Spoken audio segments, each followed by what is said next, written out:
Assalamualaikum warahmatullahi wabarakatuh. Waalaikumsalam warahmatullahi wabarakatuh. Baik, di sini kami dari kelompok 8 akan mempresentasikan hasil kerja kelompok kami. Nah, di sini kelompok 8 kebagian materi mengenai jihad, radikalisme, umat beragama, dan Islam modern.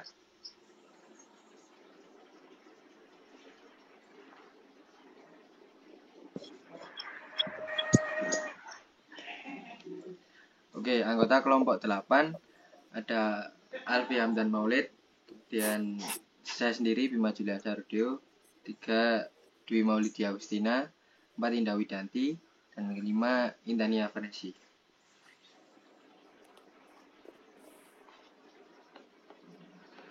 Materi yang akan kami bahas di sini antara lain yang pertama jihad dan radikalisme, kedua radikalisme keagamaan, ketiga radikalisme di perguruan tinggi, dan yang terakhir Islam rahmatan lil alamin.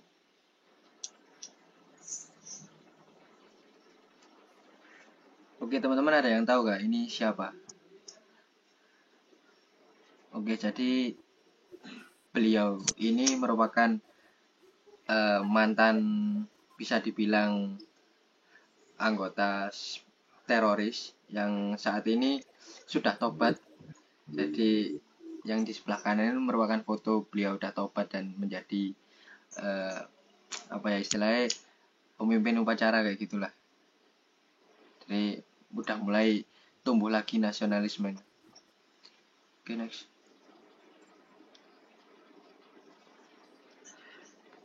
Oke teman-teman, ini makna jihad dan radikalisme sendiri. Untuk jihad ini adalah sebuah perjuangan dengan mengerahkan segenap kemampuan, baik perjuangan dalam bentuk melawan musuh di medan pertempuran atau perjuangan tanpa terjun ke medan pertempuran. Yang kedua, radikalisme. Radikalisme ini secara beragama, berarti mereka yang siap untuk melakukan tindakan apapun, bahkan yang berbentuk teror atau kejahatan yang mereka anggap benar menurut golongan atau keyakinan dengan mendapatkan justifikasi keagamaan.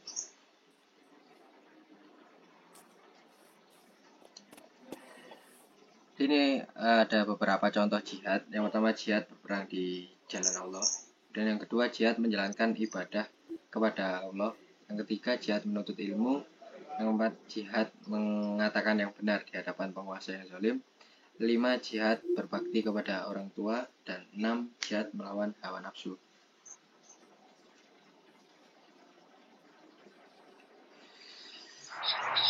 Oke teman-teman, ini merupakan contoh bisa dibilang ilustrasi dari radikalisme itu.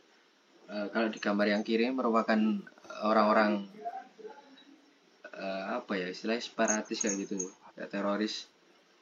Kemudian yang sebelah kanan ini ilustrasi kalau ya radikalisme itu berawal dicuci otaknya, kemudian diubah mindset dan sebagainya, pola pikirnya dirubah gitu. Next. Selanjutnya akan diterangkan oleh teman-teman. Ya, selanjutnya akan saya teruskan tentang radikalisme umat beragama dan penyebabnya. Secara etimologi radikalisme berasal dari istilah radikal. Kata radikal berasal dari bahasa Latin radix atau radik.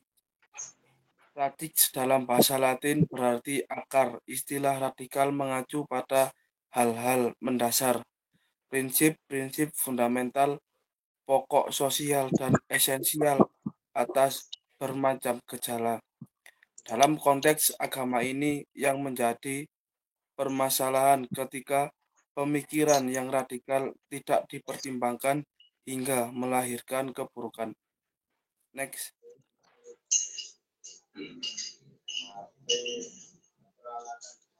Selanjutnya yaitu faktor-faktor penyebab munculnya radikalisme keagamaan. 1. Menurut Abdurrahman Mas'ud 2006, mereka mengalami semacam kekecewaan dan alienasi. 2. Adanya pendangkalan pemahaman agama. Menurut Aziumardi, Arza 2002. Faktor internal adanya penyimpangan dari norma-norma agama yang benar. Dan selanjutnya, faktor eksternal adanya sikap represif penguasa terhadap kelompok Islam. Next.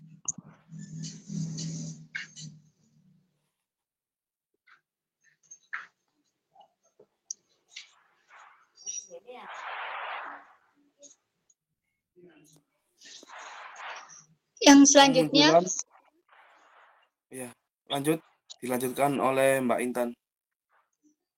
Yang selanjutnya yaitu kemunculan gerakan Islam radikal dipengaruhi faktor sosial dan tidak benar jika disalahkan pada agama Islam. Karena kemunculan gerakan Islam radikal di berbagai belahan dunia tidak terjadi di ruang kosong. Ada banyak faktor dan dinamika sosial yang mempengaruhi kehadiran mereka.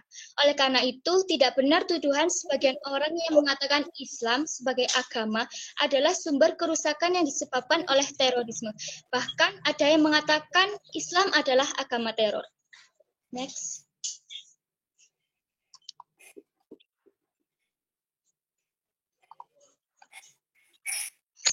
Terorisme lebih dipengaruhi pemahaman sebagian umat dan faktor non-agama.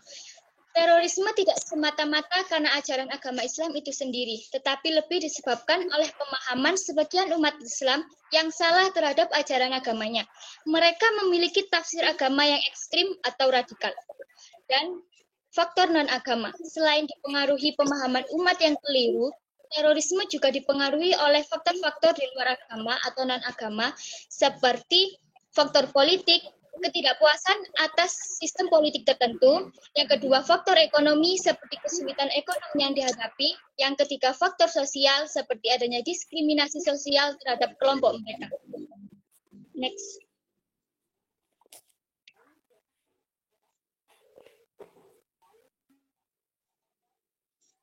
Agama digunakan untuk mempengaruhi orang karena kekuatannya. Di sini agama dijadikan branding, tindak radikal, dan teror. Demikian karena para pelakunya mengerti bahwa tidak ada kekuatan lain yang sanggup mempengaruhi orang banyak dan menggerakkan mereka untuk bertindak selain agama. Next.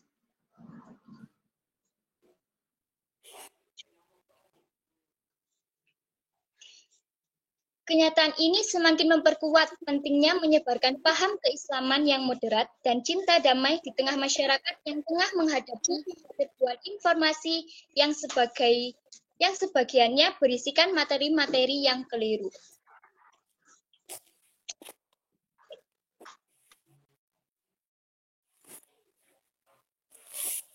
Selanjutnya dilanjutkan oleh Indah.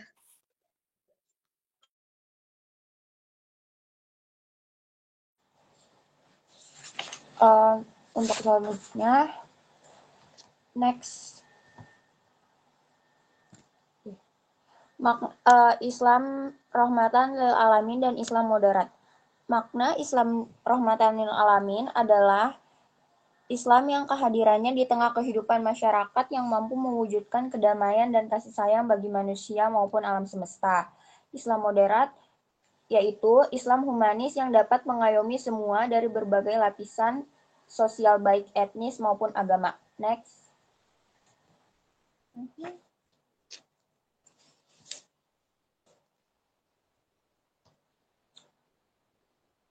Selanjutnya yaitu radikalisme di perguruan tinggi, yaitu dinamika realita dan deradikasi. Dari BNPT merilis hasil riset di tahun 2018, yaitu ternyata perguruan tinggi adalah pusat dan benih radikalisme yang menyuarak.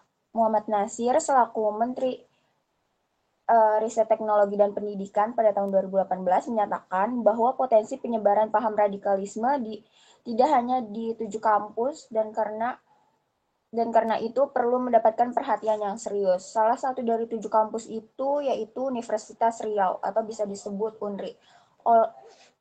Oleh Densus 88 yang diduga merakit 4 bom untuk peledakan sejumlah tempat. Dan untuk boleh balik lagi yang tadi? Belum lanjut. Dan di sini ada 4 cara atau 4 poin untuk mengurangi atau mencegah adanya radikalisme di perguruan tinggi, yaitu melakukan review kurikulum di berbagai jenjang pendidikan untuk mengembangkan sikap, pengetahuan, dan tindakan anti pemahaman keagamaan yang radikal.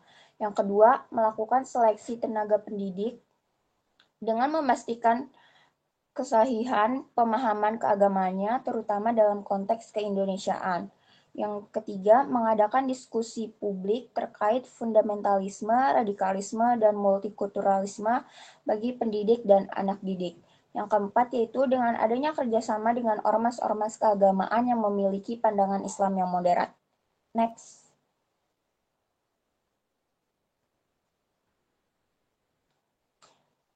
Dan di sini ada program deradikalisme, yaitu diambil dari sejumlah langkah penanggulangannya, yaitu yang pertama, melakukan review kurikulum di berbagai jenjang pendidikan untuk mengembangkan sikap, pengetahuan, dan tindakan anti pemahaman. Secara ajaran Islam yang sebenarnya sangat mulia seringkali justru mengalami distorsi akibat pemahaman yang keliru. Yang kedua, yang tadi melakukan seleksi tenaga pendidik dengan memastikan kesahihan pemahaman keagamaannya, terutama dalam konteks keindonesiaan. Yang ketiga, mengadakan diskusi-diskusi. Dan keempat, bekerja sama dengan ormas-ormas. Next.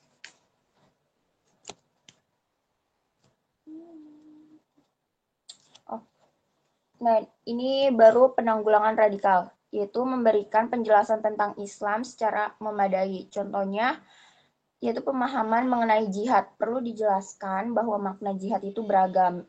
Jihad bermakna mengarah ikhtiar dan kemampuan terbaik untuk menjalankan perintah Allah dan menjauhi larangannya. Yang kedua, penjelasan tentang toleransi. Ajaran Islam sebenarnya sangat syarat dengan nilai-nilai toleransi. Islam mengakui keragaman, termasuk dalam urusan keyakinan dan bahkan memperlakukan keagamannya demikian sebagai sunatullah. Oleh karena itu, seorang muslim yang baik adalah yang bersikap toleran terhadap peradaban dan orang lain yang berbeda. Dan yang ketiga, pengenalan tentang hubungan ajaran Islam dengan kearifan lokal. Islam yang mula-mula didakwahkan oleh Nabi Muhammad di Hijaz juga tidak serta-merta menolak semua tradisi yang sudah ada. Nabi Muhammad adalah orang Arab yang hidup dengan tradisi Arab, tetapi dalam menjalankan misi profetisnya, ia melakukan proses islamisasi dengan terhadap unsur-unsur tradisi Arab yang dianggap bertentangan dengan ajaran Islam. Dan yang keempat, adanya pengerusamaan dialog dalam pembelajaran agama Islam. Pembelajaran agama Islam yang mengedepankan indoktrinasi paham tertentu dengan mengesampingkan paham yang lain hanya akan membuat para siswa memiliki sikap eksklusif yang pada gilirannya kurang menghargai perbedaan. Dan yang terakhir, pengenalan dan penerapan pendidikan multikultural. Pendidikan ini pada dasarnya adalah konsep dan praktek pendidik yang mengedepankan nilai-nilai persamaan tanpa melihat perbedaan budaya, sosial ekonomi, etnis, agama, gender. Next. Selanjutnya dijelaskan oleh Dwi. Selanjutnya yaitu Islam rahmatan lil alamin dan Islam moderat. Penggunaan terma moderat merujuk pada atawasud atau moderasi, al-qis keadilan, keseimbangan, kerukunan, dan semacamnya. Moderat dapat diartikan pula bersikap lunak atau tidak terjerumus ke dalam ekstremisme. Mukhlis M. Hanafi memaknai moderat sebagai metode berpikir, berinteraksi, dan berperilaku secara tawazun dan menyikapi dua keadaan. Wasatiyah atau bisa juga pemahaman moderat adalah salah satu karakteristik Islam yang tidak dimiliki oleh agama lain. Pemahaman moderat menyeru kepada dakwah Islam yang toleran, menentang segala bentuk pemikiran yang liberal dan radikal. Islam moderat adalah nilai-nilai Islam yang dibangun atas dasar pada pola pikir yang lurus dan pertengahan. Yang sesuai pada poin 4, yaitu menurut Yusuf Al-Qardawi, wasatiyah atau moderat merupakan salah satu karakteristik yang tidak dimiliki ideologi lain. Hal tersebut tercantum pada Quran Surat Al-Baqarah ayat 143 yang artinya, dan demikianlah kami jadikan kalian sebagai umat pertengahan agar kamu menjadi saksi atas perbuatan manusia dan agar Rasul atau Nabi Muhammad menjadi saksi atas perbuatan kamu. Next.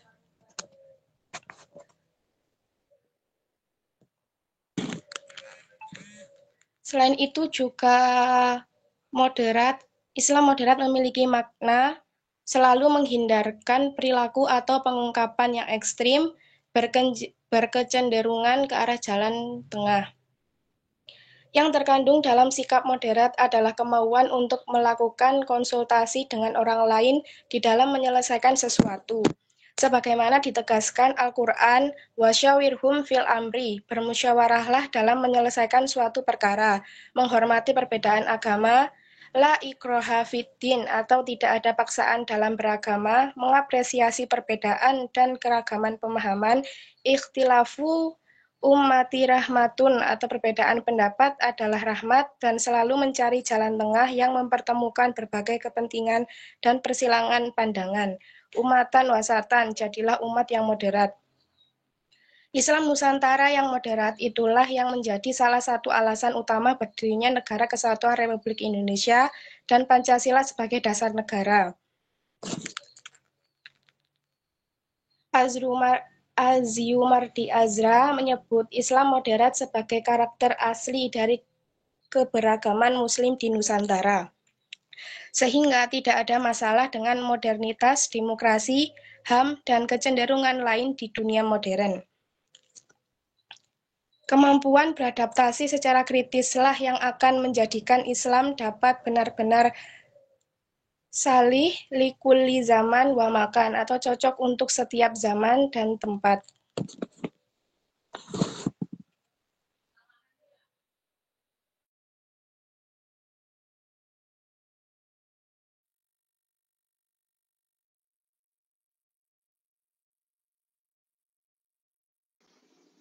Terima kasih dan sekian dari kelompok 8. Assalamualaikum warahmatullahi wabarakatuh. Waalaikumsalam warahmatullahi Waalaikumsalam warahmatullahi wabarakatuh. wabarakatuh.